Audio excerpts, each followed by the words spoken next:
All right.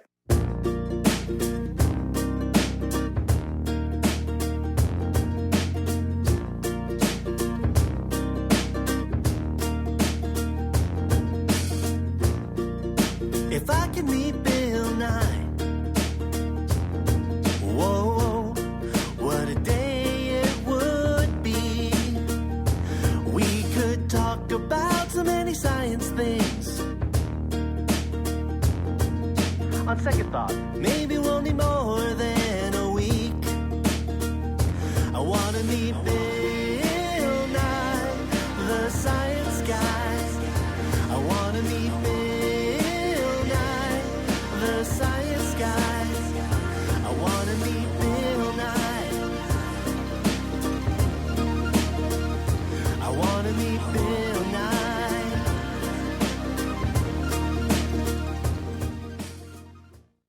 Hello and welcome to episode 3 of Topics in Endurance Sports. I'm your host, Tim.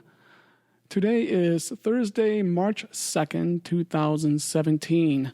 Thanks to John Yoon for I Want to Meet Bill Nye. John Yoon is actually a fellow ultra runner, and you can find him on Facebook at John Yoon Music, Jon, and his last name is Yoon. Look for him on Facebook at John Yoon Music. I will link to that and link to his YouTube video of that song, and we'll hear the rest of it at the end of the show. You can find more about me at my website at runsmith.net, and you can get all my other information like Facebook, Twitter, Instagram, email, that type of stuff there. So the main topic of today's show is the Black Mountain Marathon and the Mount Mitchell Challenge. So we will get to that in a bit. First, I wanted to go over some things from last time. So a few things. First, I mentioned the Run Iowa podcast, and the hosts for that are Rob Lindquist and Dave Kading. And I also mentioned that I listened to one of their episodes where they interviewed a friend of mine named Scott Gall, who's from Cedar Falls, Iowa. And that Scott Gall is really good at snowshoeing. Well, lo and behold, I didn't even realize that about that time he had raced in the Snowshoe Worlds, which was in Lake Saranac, New York. He placed 6th overall, and he was the 3rd American. This is of 266 competitors, so that's pretty darn good. The race was an 8K. It was supposed to be a 10K, but warm conditions and lack of snow made them reroute it and turn it into an 8K. I think they were practically bringing in snow for this. It was slushy and wet and muddy and all this. But the USA did capture 1st place overall, and to win, the top 3 from each country are scored. So my friend Scott was actually scored as one of the guys who helped them win the race. So congratulations to Scott. Another thing I mentioned was that I was feeling, I don't know if I used the word guilty, but a little funny about the fact that I had this feeling I'm lazy because on weekends, theoretically, I say, well, I'm going to do a long run on Saturday and something long on Sunday. And I really have not been doing that for quite a long time, at least not consistently. Most of the time, I actually don't do that. Instead, I do a shorter run in the morning on Saturday and another run Saturday evening. Sunday morning, I usually go out in the morning for something short again. Usually it's a weighted hike is what I do. I put a weight vest on and hike, and then I go run Sunday evening. So instead of doing 2 long runs, I'm doing 4 shorter runs. And honestly, it just seems easier, which of course, putting it that way makes me think, well, I'm just being lazy, right? So interestingly, right after that, I was listening to another podcast, I can't remember what it was, and someone was having a conversation with Camille Herron. Camille Herron is relatively new to ultra running, but she's an amazing runner. She's a multiple marathon winner. In 2015, she was the world champion in the 50K and 100K on roads. She's really a fantastic road runner. But on top of that, now she's transitioning to trails and she's kicking everyone's butt on trails, which means she's an all-arounder. In fact, I will see her at the Western States 100-mile run in June because she won a golden ticket. So a little on that. If you listen to the last couple episodes, I've been talking about the 100-mile race I'll be doing in June in California. Very prestigious race called the Western States race. And it's a lottery to get in general. Very, very, very difficult to get in because so many people apply. Well, a few races are designated golden ticket races. And this is a way for super fast runners to race their way into the race. There's not a whole lot of these. There's maybe a half dozen of them. And she won the Bandera 100K in Texas, I think on January 7th. And by winning that, she got herself into Western States. It's called getting the golden ticket into Western States. I believe she still has to pay. It's just that now she doesn't have to go through the lottery. So I'll be racing with Camille. Okay, I will see the back of her. You know, if I wander up to the front of the start line for a second, I'll see the back of her and then I'll go to the back. But anyway, I'll be on the course with her at least, which will be very cool. Anyway, I contacted Camille after I heard that podcast where she said she also does doubles on Saturday and doubles on Sunday, just like me. And I thought, wow, here's this, professional runner doing the same thing I'm doing. So I contacted her and I said, well, I'm doing this too, and I'm feeling kind of funny about it, like I'm lazy. And she responded, and here is exactly what she said. She said, during the start of my marathoning career 10 years ago, I used to do some very long runs on the weekend, over 3 hours. I sort of plateaued on speed the first few years. Then it was sort of accidental. She wanted to train at high altitude in Colorado, and we started splitting up my long runs on the weekend while I adapted to the high altitude. I found I felt better running twice on my long run day, and I felt like I recovered quicker to bounce back for a speed session on Wednesday. It was like flipping a switch. My legs felt springier, I started getting faster, and my training felt more sustainable. I've stuck with this philosophy since. I rarely do an actual training run beyond 22 miles. Even then, it's usually got some speed mixed in. I'd rather go run a marathon or an ultra if I want to go really long.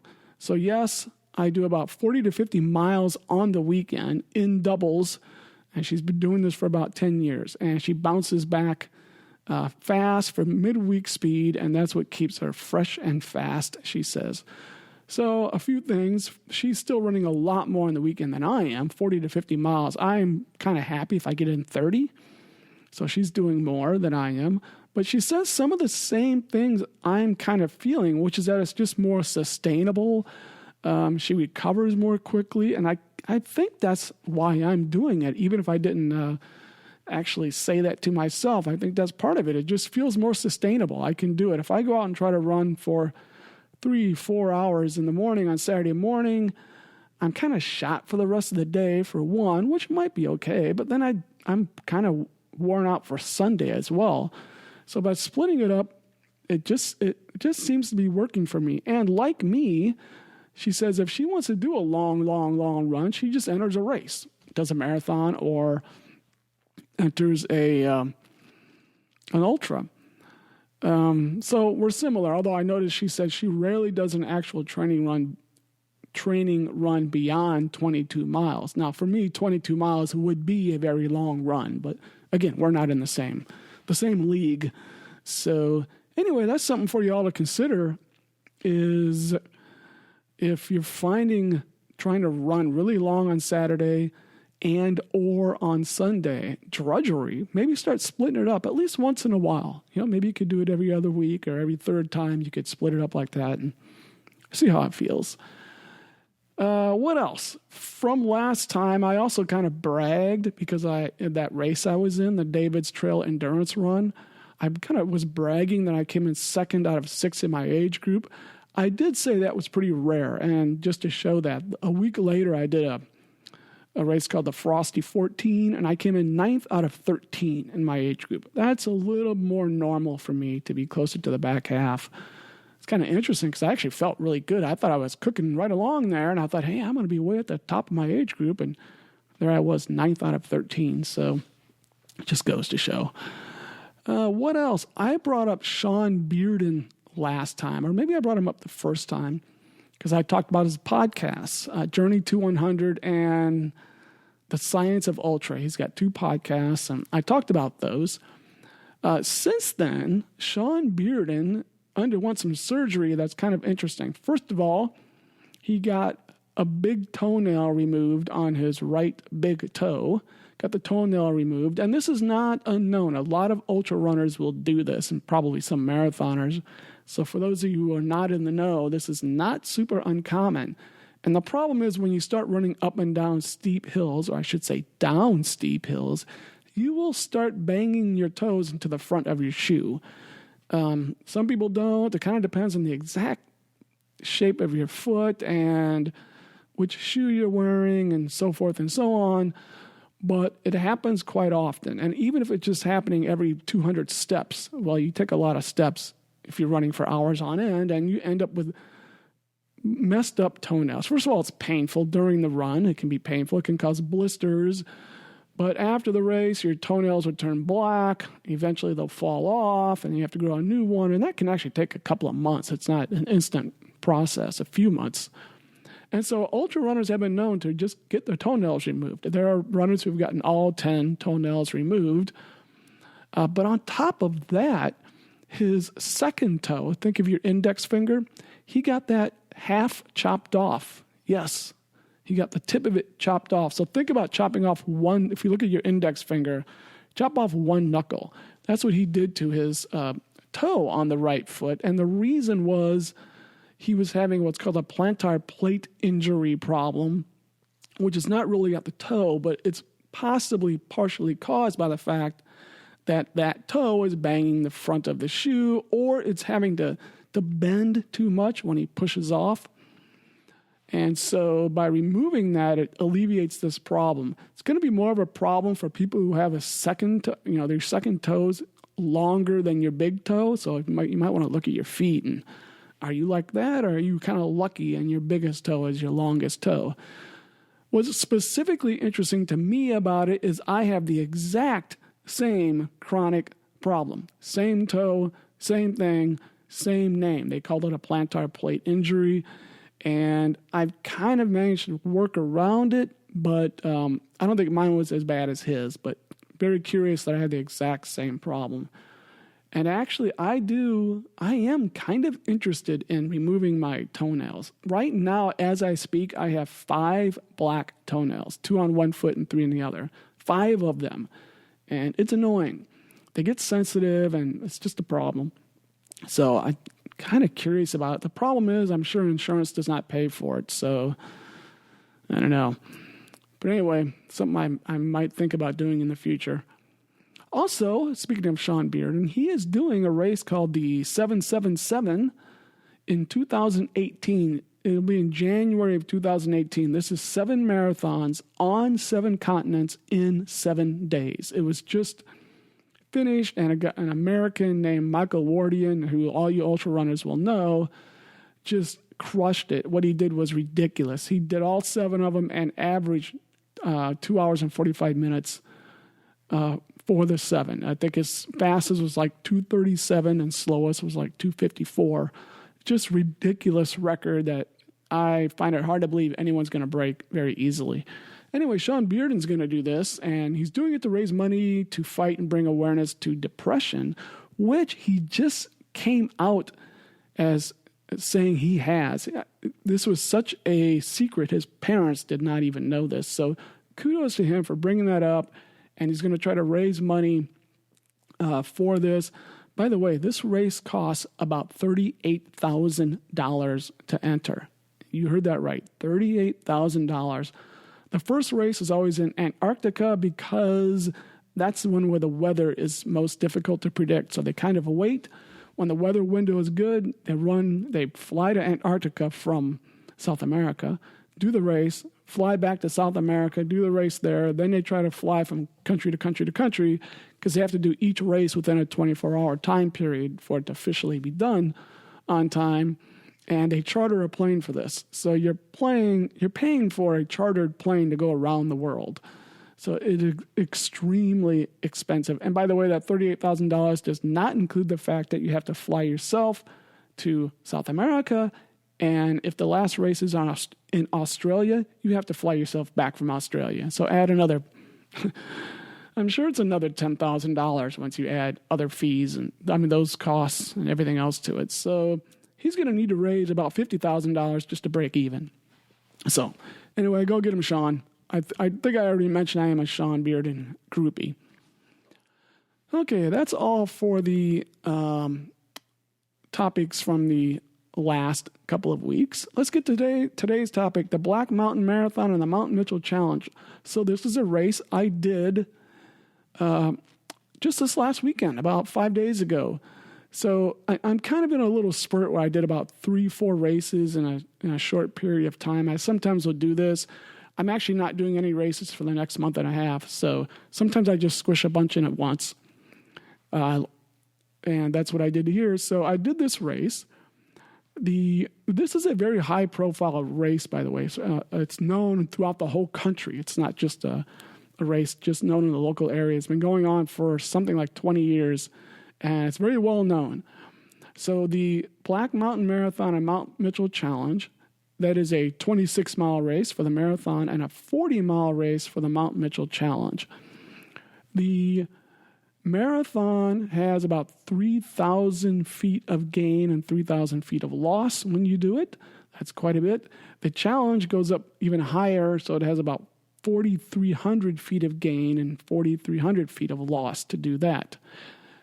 And if you do the Mount Mitchell Challenge, the 40-miler, you will turn around at the top of Mount Mitchell, which is the highest peak east of the Mississippi River at 6,684 feet. So this is in North Carolina, by the way. So you go to Black Mountain, that's a city, Black Mountain, North Carolina. You can either run up about 13 and run down 13, or you can run up 20 and run down 20. And so it's all uphill on the way up, and it's all downhill on the way down. So very interesting, challenging race. Let's see a little bit more about the race. So the race director, Jay Kerwin, we had packet pickup the night before at a place called the White Horse. I think it's like a bar restaurant. And he did a little course talk, which was nice, and talked about the race. And one interesting thing he mentioned was that there used to be a cross-country ski race with this. And he says, well, we haven't had snow since the 80s or 90s, so we canceled it.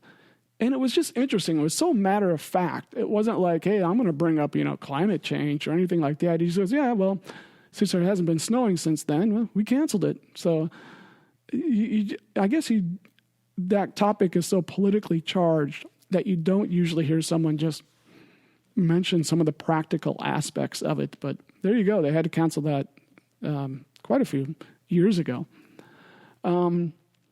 So on race day itself, the start line is in Black Mountain. And Black Mountain's a cute little town, or I should say, it's a cute little downtown. Okay, very nice little downtown. And you start at the bottom of the hill in downtown. So it's already hilly right there in Black Mountain. You start at the bottom of the hill, and the finish is about a half mile away at a lake.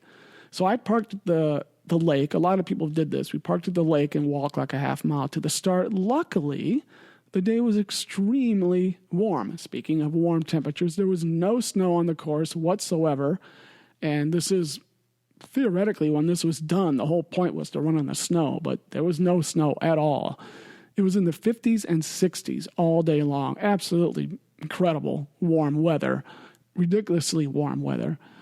So it wasn't a problem walking to the start because, I wasn't freezing to death or anything like that. It was chilly, but it was like, maybe 50, but it was nice.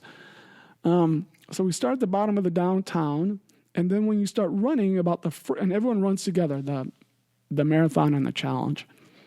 And the first about 3 miles or so are all on roads through the city of Black Mountain and another little city.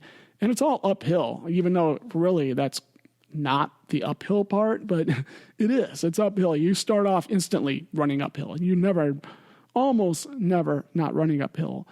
So you're just running up. And then after about 3 miles or so, you hit the trails. And from then on, you have sometimes like single track trail, a thin trail, sometimes like a double track trail that looks like a car could go up. Sometimes you're on a little bit of road. Sometimes there's all types of roots you have to jump over and step on. And sometimes it was extremely rocky at times. Some sections are very, very steep. There was even some part that almost felt flat, but you're generally going uphill the whole way. So uphill all the way. And for the marathoners, which is what I did, I only did the marathon. I did not do the Mount Mitchell Challenge. For the marathoners, it's actually about 14 miles up and then about 12 miles down. You don't take quite the same way down. But the down, they put all the super, super, super steep stuff in. Well, I mean, there was some steep stuff on the way up, but they added 2 different really steep sections on the way down. And one was very, very rocky. So you're kind of plummeting straight down, and it's rocky. So that was tough. And then another part was you're kind of at the last 4 miles or so from the finish, and some of that is on road. And this road is like the steepest road I've ever seen in my life. And there's houses on this road. I just can't imagine what they do when the roads are slippery with ice or snow or something. It's like, it was ridiculous. It was so steep that people often will walk down backwards. Because it's a road, you don't have to worry about where you're going, where you're stepping, and people just turn around and walk down backwards. It is very common. If you did a YouTube of this, you would find YouTubes of people going down backwards. It's so steep. And the reason they're going down backwards is because by then your quads are completely shot, right? You've run up 13 miles or 20 miles, and then you've run down. And I've mentioned before about how running downhill just can destroy your quads. So by then you've got no quad strength whatsoever, and you can't run downhill without just being in extreme pain, possibly.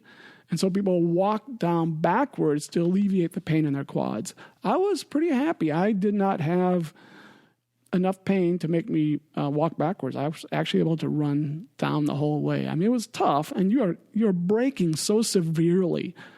You can't let yourself go because your legs couldn't keep up. So you have to brake, and you're just slamming on the brakes with every step going down. It's not really fun when it's that steep, but it's part of the game.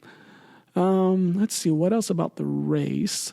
So even though for the marathon it was supposed to be about 3,000 up and 3,000 down, my watch said 3,400 feet up and 3,400 feet down. I took it really easy all day long. It actually went very well for me.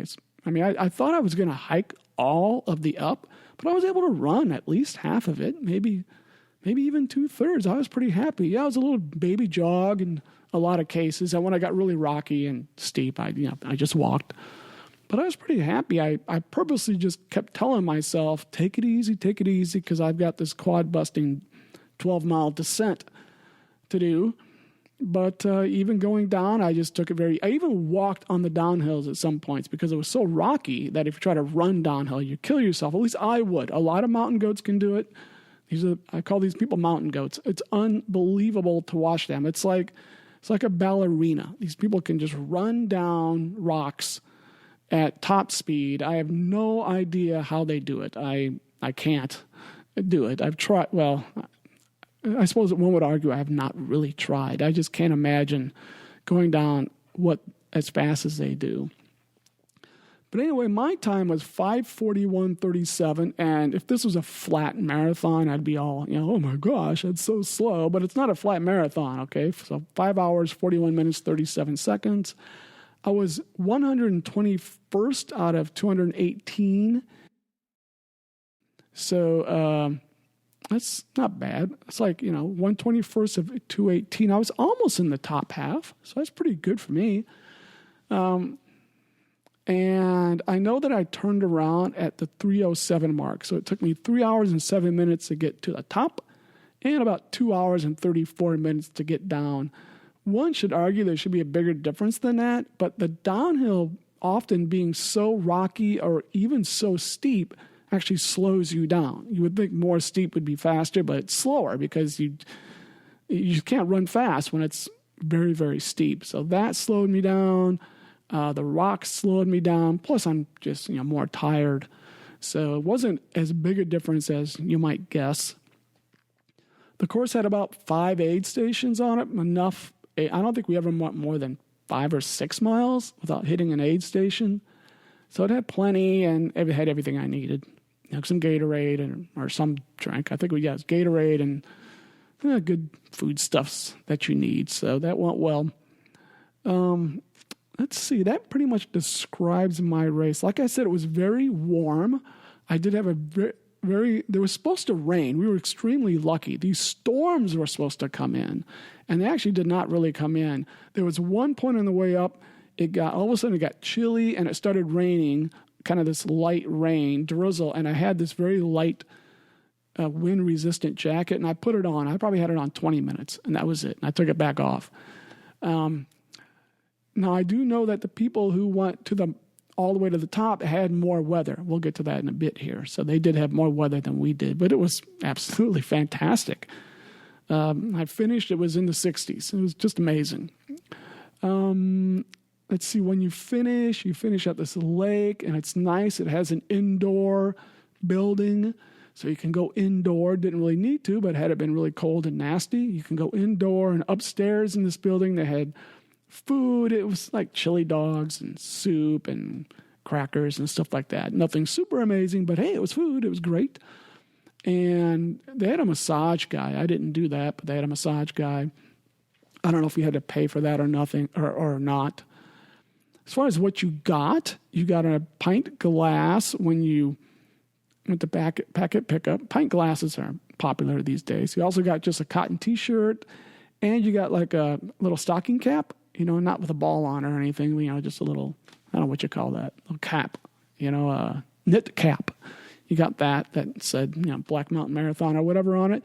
And all finishers got a hoodie. I love hoodies. Anyone who knows me well knows I wear hoodies all the time. So I got this kind of light green hoodie. It says Black Mountain Marathon on it. So I really like that. So that was only for the finishers who got that. The race is a little expensive. It's like $100 for the marathon, which is funny. I call that expensive because for road marathons, that's probably average these days. But trail races, we tend to think they should be cheaper. So it was a little bit pricey. I thought the marathon was $100. The challenge was $130.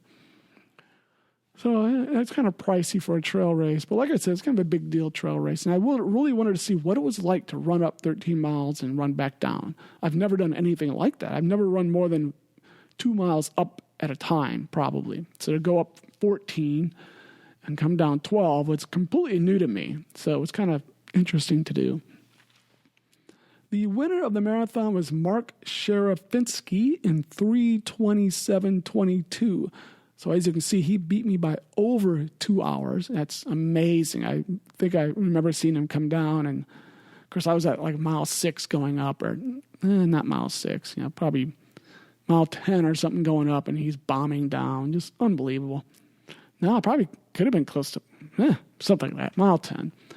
And the women's winner was Tracy Pogel-Sussman in 4:20:45. Also amazing. She beat me by an hour and 20 minutes.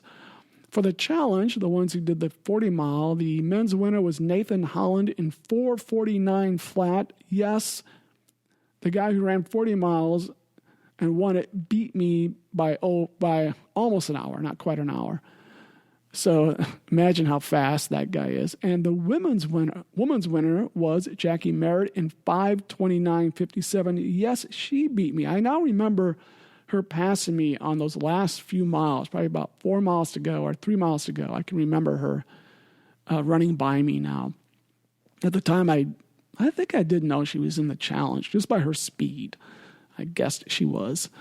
So anyway, congratulations to all of them. Fantastic performances. It was a great day. There wasn't a whole lot of mud. There was some mud, but not enough to speak of. So it was like perfect running conditions.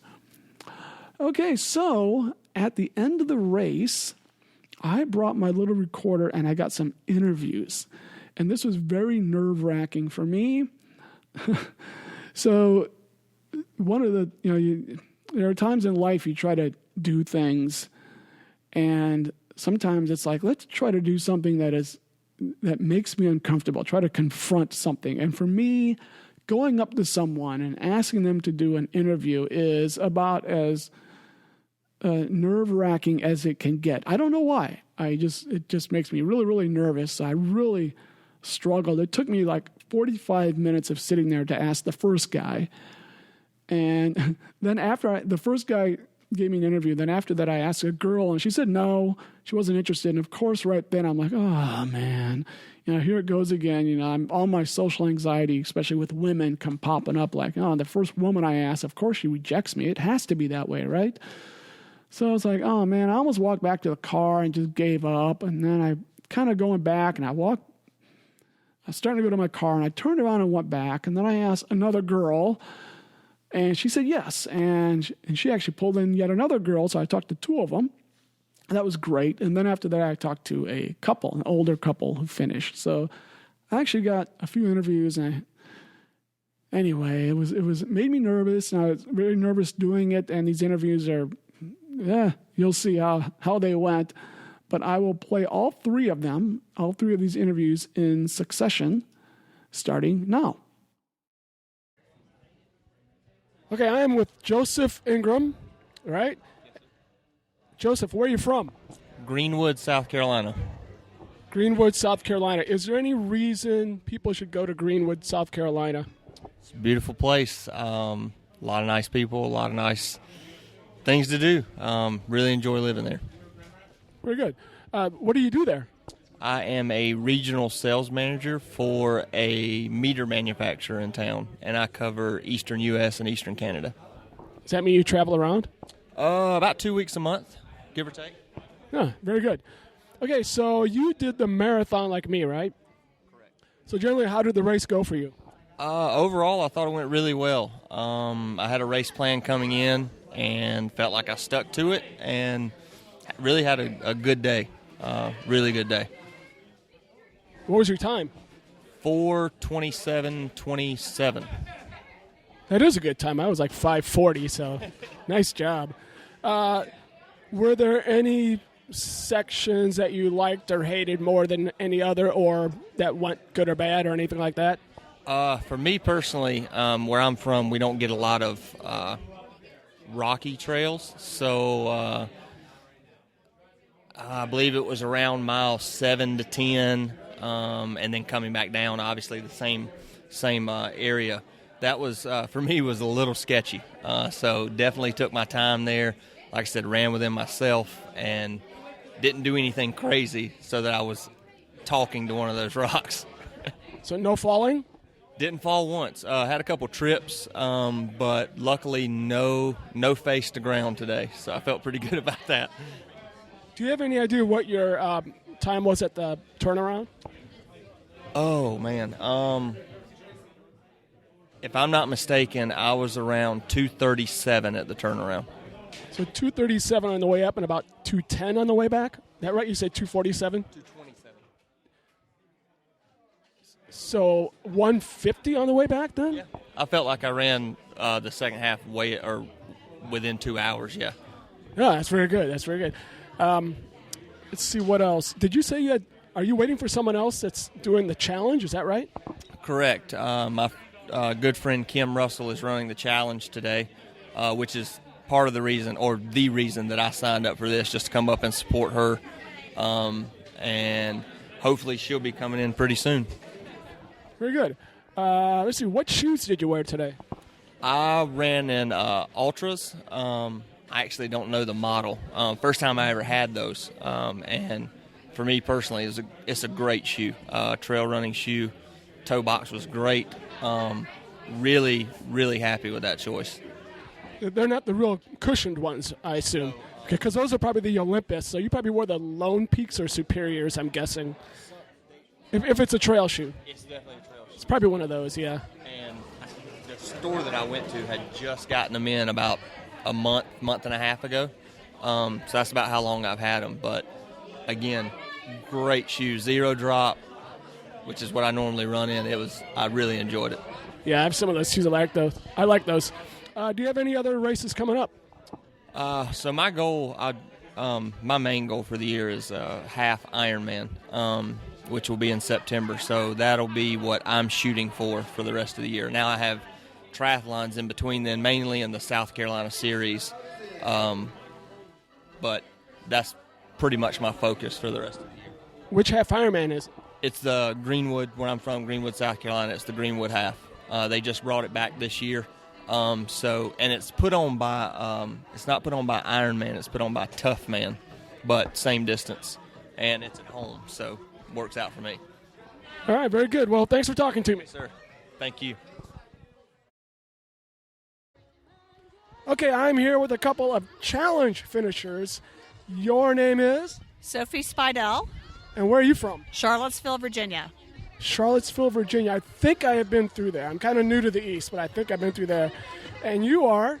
Jackie Merritt, And you are from? Atlanta, Georgia, currently. Your name sounds familiar. Have you ever been on another podcast?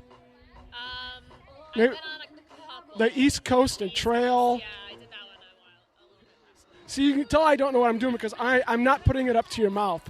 You see, so I'm slowly getting there. Okay, your name was Beth? Sophie. Sophie.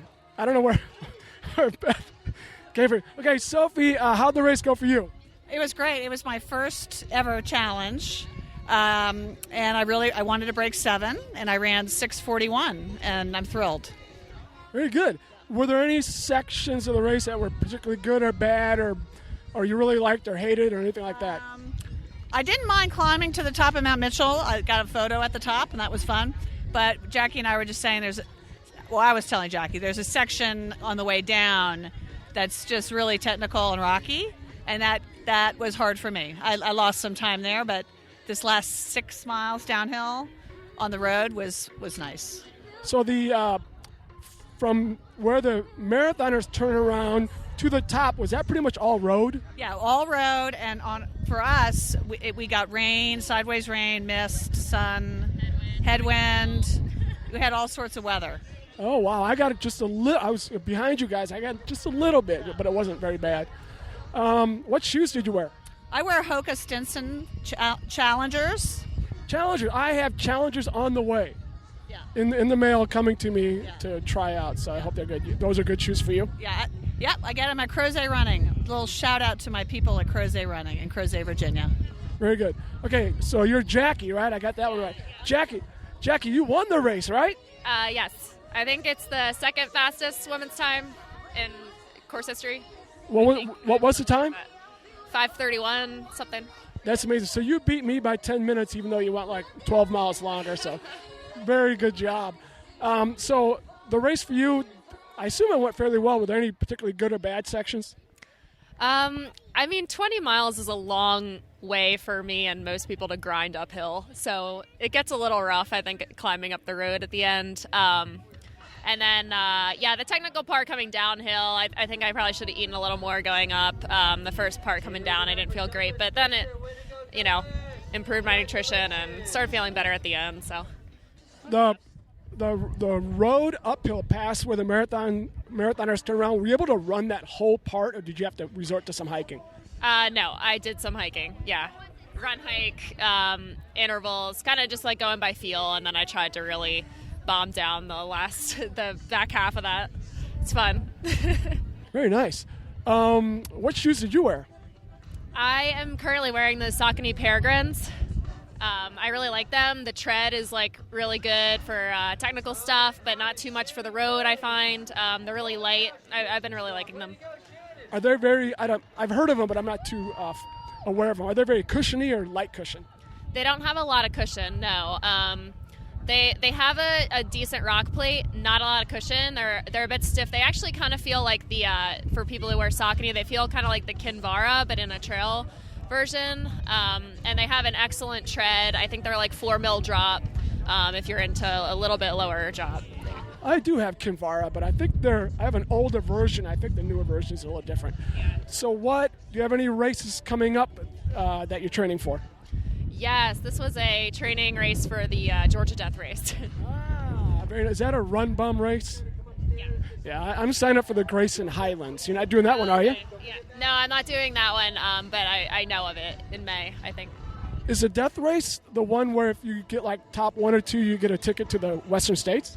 Correct. Is that what you're trying for? I'm going to go for it. Anything can happen out there, but I'll go for it. All right. Well, good luck at that. Thanks for talking to me. Yeah, thank you.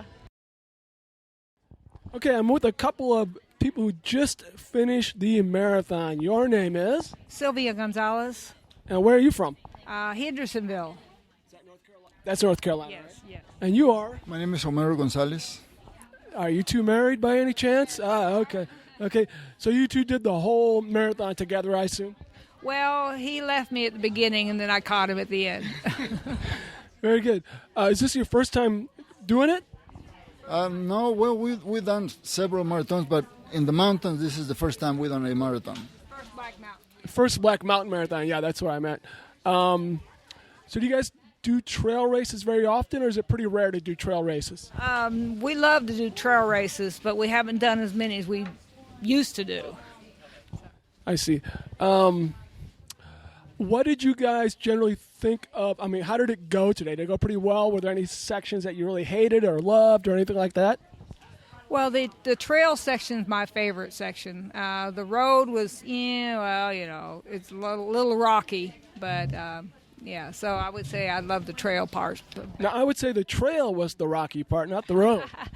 Well, they call it a trail road or whatever. Yeah. I know what you meant. Are you okay handling the rocks on the trails? It was tough. It was very tough because we usually do trails where there's grass and pine needles. So this was, pretty tough. Yeah, it's the same for me. I like trails, but when it gets really rocky, I can't really run anymore. It's a lot of hiking. Like, what percentage do you think you actually ran? Or were you hiking most of it? I probably did 30% running and 70% hiking. That's pretty good. Is that the same for you about? For me, it was 100% walking. I'm fast, walking fast. Oh, yes. I still need to work in the faster walking. I walk and people just, they go by me. Well, there's a certain technique that you have to use, and it'll help you because you twist your hips and help you move a little bit faster. Oh, I'll have to We try. had some official training, power walk training, and when we lived in Houston, we took a course on power walking. Very interesting. What do you guys do for a day job or anything like that? I'm an accountant at a manufacturing plant. What about you? Repair cars, body tech. Oh, very good. Do you guys have any, what's the next thing you guys have signed up for or anything else coming up? Well, we kind of like to do Shut-in Ridge, too. Shut-in Trail. I don't know what that is. Where's that at? It's over by, it starts at the Arboretum, and it's a real nice, very steep trail that goes up by the Arboretum. It goes up to Mount Pisgah. Mount what? Mount Pisgah. Oh, yeah, okay. I'm a little new to the area. I came from Ohio, but I may go. I'm doing a hike tomorrow. No, I don't think that's where I'm going. I don't know. But I've heard of this Mount Pisgah. I think I need to hike up there sometime, right? There is a group from Asheville called Meetup, and they have all kind of abilities, and you get with them, and then you get in awesome shape because they're tough. But like I say, some of them are slower than others, so you work yourself up too. Very good. All right, well, thank you very much for talking to me. Okay, there you go. So I hope you could hear that okay. First of all, I didn't get the last couple. I didn't get Mr. Gonzalez's first name. I apologize for that. And the first guy, okay, this is embarrassing. Now his name is escaping me. I want to say it was James Ingram. Is that what it was? Anyway, if any of you know those three people, I couldn't find them online. So if you know them, let them know they're on this podcast so they can listen if they like. Secondly, you'll notice I talked to Jackie Merritt, the winner of the challenge, which was kind of funny. I had no idea. I went to talk to Sophie, and she said, "Oh, you should talk to Jackie. She won it." And I'm like, "Oh, cool." I didn't know at the time the name of the winner, so she said her name, Jackie Merritt, and then I did recognize her name. So she is a big deal here in the East and becoming a big deal everywhere. So she actually has a good chance, I think, to win this Georgia Death Race. By the way, the Georgia Death Race is on April 1st, and it's a really difficult race. It's very rugged, very hilly. It's about 70 miles with something like 20,000 feet of up and 20,000 feet of down. Just sounds absolutely grueling to do. And as you heard, this was just a training race for her. So 20 miles up and 20 miles down was just kind of training for her for the Georgia Death Race. So good luck to Jackie on that. And it's cool that she's willing to come out and say, hey, I'm going to go for it. You know, put herself out there. And I think she has a chance. I think she's a very good runner. And I did know her name from being interviewed on some other podcasts as well. Just to finish up a little bit about the race, a couple places I ate at. Before the race, I ate at a place called My Father's Pizza, and it was right near the start line. So that's where I ate the night before, also near the packet pickup. And that was good pizza. So thumbs up to them. After the race, right afterwards, I ate, and this was not too far from the start line, a place called Wood Fired Pizza, I think.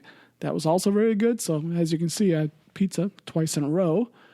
Later that evening, I ate again, because I'm a pig. I ate at a place called the Lucky Otter, and I had a burrito. It's kind of a hippie-ish bar, but they also have burritos, and the burrito was actually very, very good. So I had a burrito and a beer at the Lucky Otter.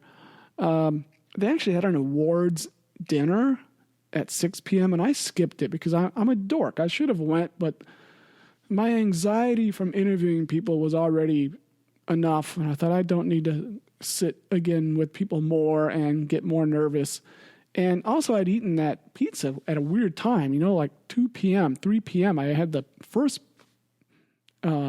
I'd eaten, so I wasn't really going to be hungry at 6. So I went out for the burrito like at 7 or 8 or something like that. So anyway, you should not skip the awards dinner. Do not be like me. So if you go, there is an awards dinner and it's free food. So it makes me even more dumb that I didn't go. My last thing is that when I signed up, I was feeling a little wimpy. I didn't do the 40-miler. To be totally honest, I was a little afraid of the 40-miler, having never done anything with that much up at one time and that much down. But I'm a little glad maybe I did not do it for a few reasons. You heard Sophie and Jackie say they did not run trails. So after the marathon turnaround, of course, the challenge people kept going north. They did all of it was on road. The race is supposed to be on trails. The reason it's on road is because evidently there's not enough park personnel anymore to monitor the trails well enough. I think this is partly due to not enough money and or management change. So this race, if you haven't heard, is having a little bit of trouble in the sense that these facts, the money and management, are making it such that the race is having troubles doing what it wants to do. So last year, the challenge was actually canceled because it was snowy or something, and they actually canceled the challenge, and everybody had to do the marathon. So they were doing the marathon, but they canceled the challenge. So last year, they didn't do the challenge at all. This year, the challenge got the trails taken out of the upper 14 miles or the upper 7 miles. So that would have been 14 more miles of roads, which I don't think I would have liked that much. Second reason is I kind of did need to know how the marathon would go. Now I know how it would go. I'd be willing to try a longer race. Third, I didn't want this race to completely kill me, so I'd have to take a week or two off of running. And it didn't. I feel pretty good. And a few days later, I was running again, so that was good. Fourth, and here may be news that you may not know, secret news from me to you, in the future, this race may change, the challenge may change from a 40-mile to a 50-mile. And they may move the race to April. Okay, why to April? Because then they don't have to worry about the weather so much, and they'll have a better chance of being able to use the trails. Okay, because like I said, last year the challenge was canceled, and they don't want this to continue to happen. So they may move it to April, and then they may change the 40-mile to a 50-mile, or maybe they're just going to add a 50-mile to the 40-mile and the marathon. So in a way, I'm kind of like, well, that's good. So if they do that in the future, maybe I'll just wait until there's a 50-mile in April and then go do that. So I think it kind of worked out that I just did the marathon this year. I can go back sometime and hopefully do the 50 miles. So do not quote me on all that. It may not happen, but that is the rumor from a very important source. Let's put it that way. Okay, so that's it for the main topic for today. And this is going to be a little bit long, I think, because we're already at 50 minutes and I still have a couple other things to talk about. So the next section is my general education segment, and this has nothing to do with running or endurance sports whatsoever in theory. All right? So for this one, I was reading about the country of Ethiopia. And actually, I guess Ethiopia does have a little bit to do with running, right? Because we get all these great marathoners from Ethiopia. If you pay attention, you know that. But that's not the point of this. I was just reading about Ethiopia, and I am not all that brilliant when it comes to geography or history or anything like that. I am not. I am average at best on all that type of stuff. But anyway, I just found what I was reading interesting, and then I kind of looked some more and kind of looked at Wikipedia and stuff like that, and just found some interesting things about Ethiopia. Almost all of this I did not know or I had forgotten, but it's kind of interesting. So first of all, where is Ethiopia? Ethiopia is in northeastern Africa. So Kenya and Somalia are below it and to the east. Sudan and South Sudan are on its west, and above it, it's not too far from Yemen and Saudi Arabia to the north. Okay, so the way northeastern Africa is where it is. The capital of Ethiopia is Addis Ababa. I just like saying that. The country is 63% Christian and 34% Muslim. That's a pretty interesting mix. The population is about 100 million with a land area of 420,000 square miles. This translates to 240 people per square mile. The United States has only 85. So they have 3 times the density. On top of that, it's predicted there could be double the population it is now, and there could be up to 475 people per square mile. So in other words, by around 2040, they may have 475 people per square mile to our 85, or maybe we'll have grown to 90 or 100 by then. But anyway, very overpopulated compared to the United States. And, that's going to be a problem. So how do we all think of Ethiopia, besides thinking of great distance runners? Which, by the way, if you've heard of the Great Rift Valley, they say a lot of these distance runners come from what's called the Great Rift Valley. It's an elevated area that goes through Kenya and Ethiopia. So that's one way we do think about them. But we also think about them, there's a lot of subsistence farmers. They don't have a lot of money, obviously, or at least that's how we think about it, and that is true. Okay, money is a problem. They also have an issue with rainfall. It's been decreasing for decades. So that is becoming a problem. Drought is a bigger and bigger problem all the time. And from what I read, they receive the most food aid of any country in the entire world, okay? And maybe that's not the most per person. I would think a place like Haiti or something could be worse off. I don't know. But overall, evidently, they receive a lot of food aid and a lot from the United States.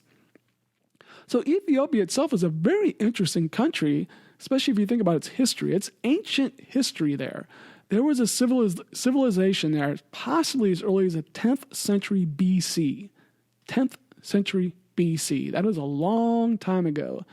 And the more I read, the more I was starting to think, we are actually possibly all Ethiopian. All of you listening to this and me, we are all really Ethiopian because this is one of the pockets where it's considered all of our ancestors came from.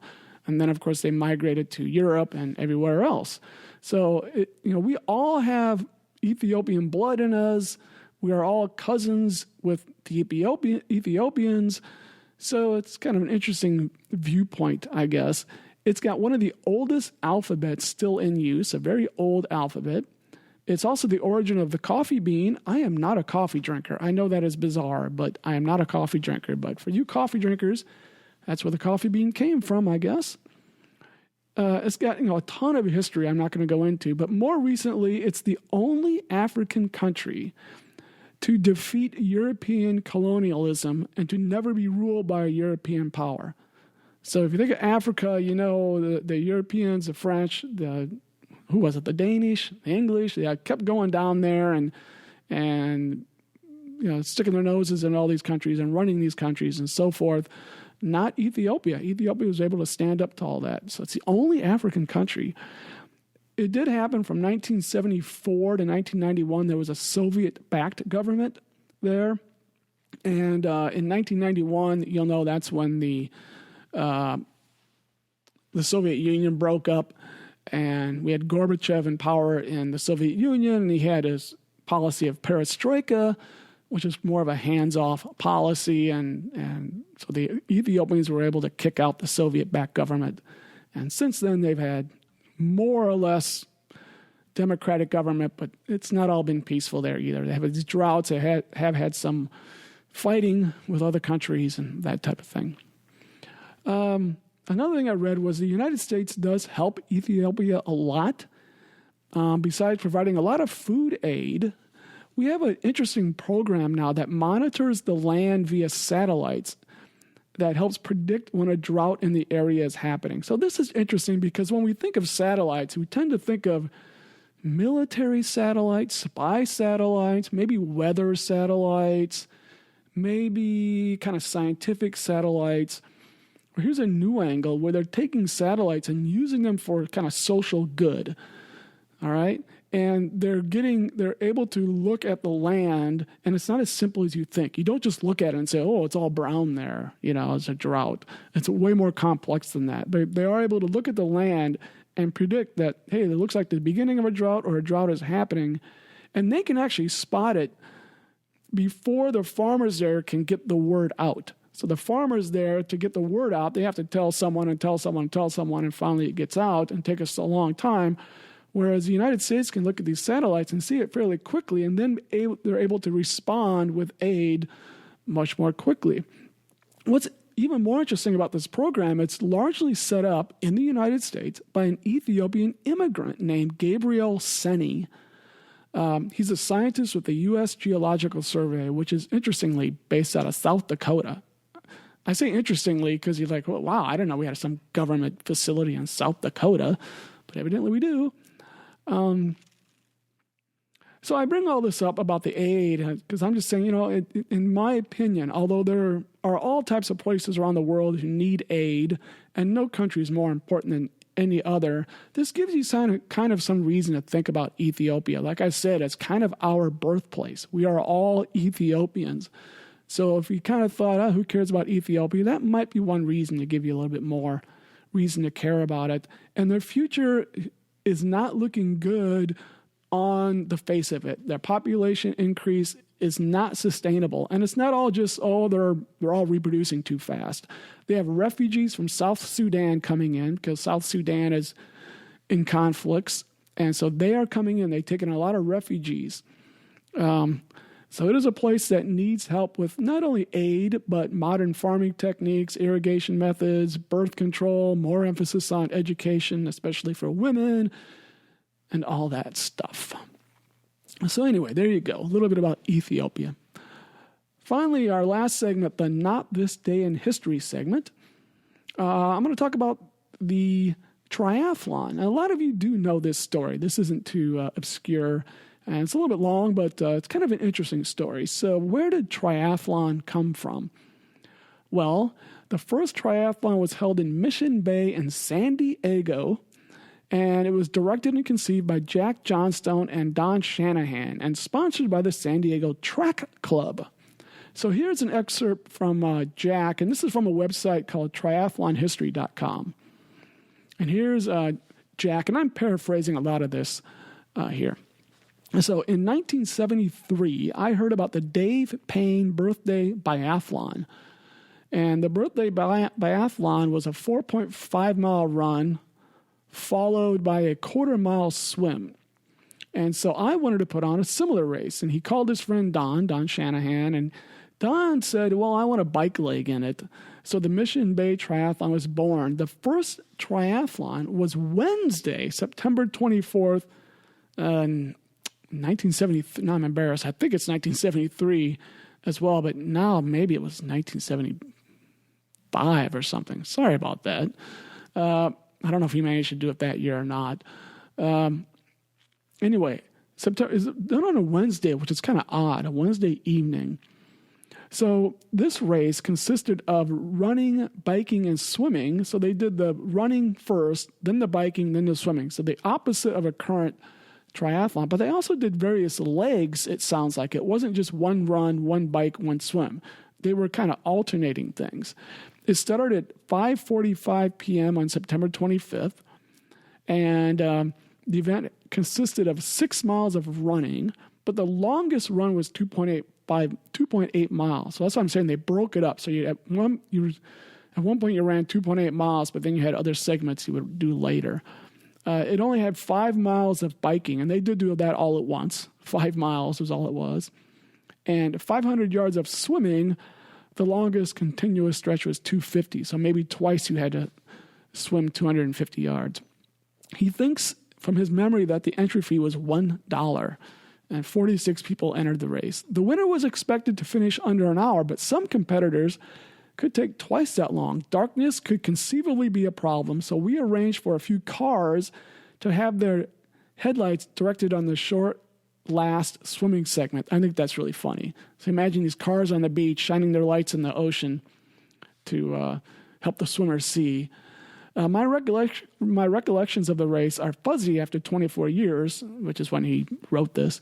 I don't recall the first run at all, but remember a little bit about the second leg.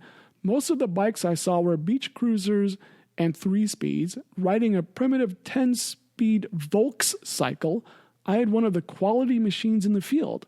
On the second biking loop, that doesn't make sense because before he said it's 5 miles of biking at once, so whatever. On the second biking loop, I passed a young lady on a beach cruiser still on her first time around. I later learned her name was Barbara Stalder. As I went by, I remembered thinking, darkness is going to be a problem. I don't know if Barbara ever completed in another triathlon, but that evening she earned the distinction of coming in last in the first triathlon. As I dismounted my bike and tried to run, my legs felt like they didn't belong to my body. I let out a moan of anguish and remember someone yelling to me, "Well, it was your idea." Now, a quarter of a century later, I think, inspired by Dave and along with Don, it was my idea. Dave was the guy who did that first biathlon. In this small way, I changed the world, the course of athletic history. Somehow I did manage to get my legs working again and picked up several places on the swim, though I remember Bill Phillips finishing his second crossing of Leisure Lagoon as I was starting my first.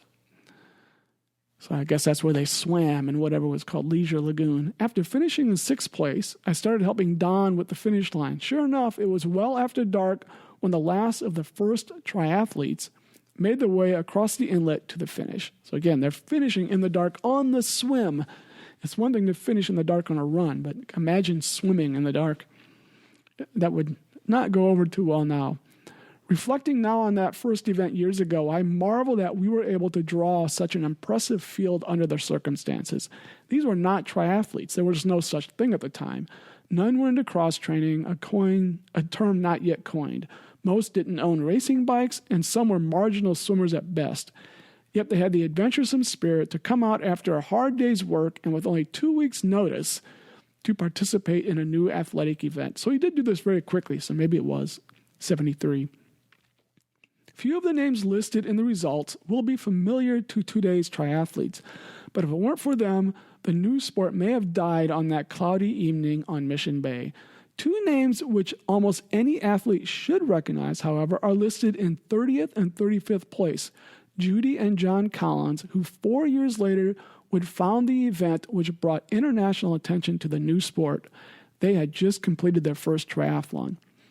So that's the end of Jack's recollection of it. And I did look up Judy and John Collins, and I found this in an Ironman history website. And it says, during an awards banquet for the Waikiki Swim Club, John Collins, a naval officer stationed in Hawaii, and his fellow athletes began debating which athletes were the fittest, swimmers, bikers, or runners. Later, he and his wife Judy, who had both participated in new competitions known as triathlons in San Diego, decided to combine 3 of the toughest existing endurance races on the island. So I guess there were already these 3 races on the island, and they combined them to make the Ironman. So it says, on February 18th, 1978, 15 competitors, including Collins, came to the shores of Waikiki to take on the first ever Ironman challenge. So that little triathlon in Mission Bay got everything started. It directly led to Ironman, since the founders of Ironman actually did that. So very interesting history on triathlon. All right, that is it for today. I mentioned last time I'm hoping to add a call-in line so you can call in and talk. I still haven't done that, but I just thought of something else. You can do it now. Send me an MP3 file. So any of you listening, get on your computer, or I think you can do it on your phone as well. If I like the whatever app it is, you can just leave a message, like a message app. I think will convert to an MP3 file, I believe, or you can use your computer, figure out how to use create an MP3 file, and then send me the MP3. I would ask you keep it to around 5 minutes or something like that, and you can talk about whatever you want to talk about. Anything I've been talking about in the show, like I said, or you can maybe review a race you did, or if you have a race to advertise, tell me about that race, talk about your training, accomplishments, suggest topics, comment on an episode, tell me I sound funny or whatever, anything you want. All right. So keep that in mind. Feel free to send me an MP3 file. Finally, I want to thank my donors. One of them is John Duguid, a friend of mine from Boston, Massachusetts. Also, I would like to thank Jonathan Contreras for the new logo. He's based in Iowa City, and he's also a singer, songwriter. I probably should get some of his music on here too, but he created a new logo which you would see if you go to like iTunes. So thank you, Jonathan, for that. And also I would like to thank David Armbruster and my friend in Monroe, Ohio, Barb Riggins, for their donations. Thank you very much. Again, you can find information about me at runsmith.net. That includes my Facebook, Twitter, Instagram, email, all that stuff you can find there. And also my coaching services. I forgot to mention that at the top. So I am a coach. So if you need a running coach, please let me know. Go to runsmith.net. And so finally, we'll continue the song by John Yoon, the Bill Nye song. It's super, super, super catchy. Definitely go check out his stuff at John Yoon Music on Facebook. And if you have something you would like for me to play, send it to me, okay? It should be original music or something in the public domain. I don't want to violate copyright issues. So, but feel free to send me something. If I like it, I will play it. This is Topics in Endurance Sports, signing out. Have a fun week. If I could meet Bill Nye, then I could meet his science friends. Split a pizza with Michio Kaku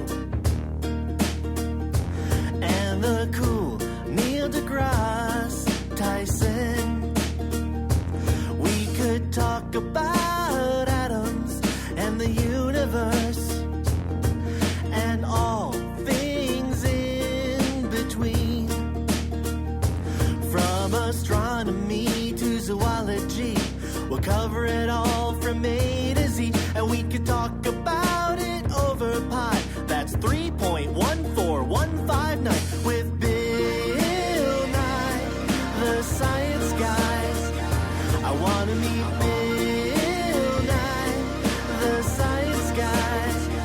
And if I could meet that funny man in that bow tie, it would be the coolest thing in my whole life.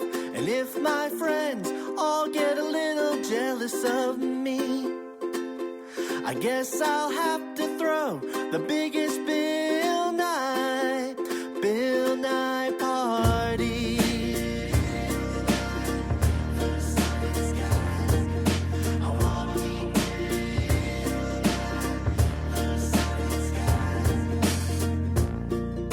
I wanna meet. We'll talk about quantum theory and climate change. And can two snowflakes look the same? And astrophysics animals and dinosaurs. If fish could sleep, why can't they snore?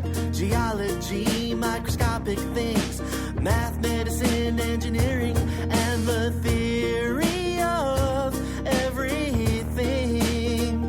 We'll talk about the theory of everything with Bill Nye, the science guy. I want to meet Bill Nye, the science guy. I want to meet Bill Nye, Bill Nye. Bill Nye, Bill Nye, Bill Nye. Bill Nye. Whoa. If I could meet Bill Nye, whoa, my life would be complete.